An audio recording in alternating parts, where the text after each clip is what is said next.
It's just it's so like we lost the fact that we lost Javonte Williams and then this is what we get.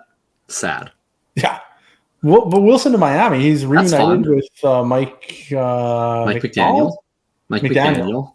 Yeah, and what's most important about this is that I called it. And in fact, I have been so in tune. What's most important about this is my enormous victory lap that doesn't matter. Go for it.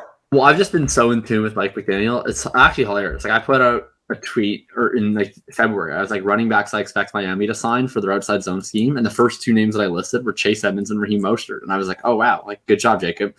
And then as soon as this deal happened, I was in a group chat with a bunch of my friends who play Dynasty, and they were like, oh, this means Miami is gonna get Hunt, like when they sent out Edmonds, and I was like, no, they're gonna get Jeff Wilson.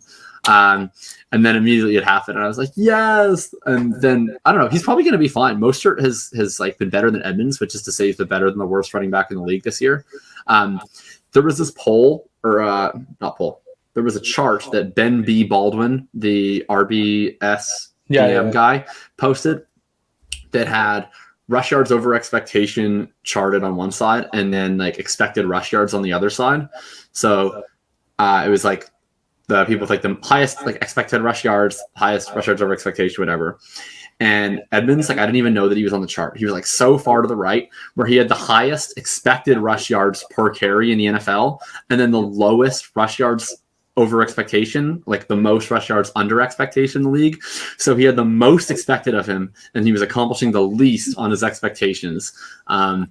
I mean, like I've kind of liked Chase Edmonds in the past. He's never been this bad. This is like actually crazy, but he's super dead. And the point is that Mostert, I don't think was actually so good that he outplayed him. It was just that Edmonds like played himself off the field. And so I don't know. Wilson's been better than Mostert this year by most advanced metrics. I think Mostert's still the guy that you'd prefer, but he also like breaks in half pretty easily. So I don't know. Jeff Wilson's kind of fun. Yeah, he's maybe an RB2, and that could be fine, I guess. You could play him in your RB2 slot if you were, say, like a rebuilding team that didn't want to win. That'd be a perfect thing to do. He's like a zero RB guy. We can add him to the pile. He's a zero RB guy that is not going to matter, and I just have no interest in Jeff Wilson at all. Like if you could trade Jeff Wilson for like a Wilson and a third for a second, I would slam it. Of course, I would just trade Wilson for a third. Yeah, I would take a third for him. You're gone. Yeah. You've disappeared. The best days are spent, is what I've just learned. Those that are listening to the podcast right now, Jacob has disappeared. He has reappeared like a magician. He is Houdini. Okay. Yeah, my computer was about to die, so I had to take my camera off and plug in my charge cord.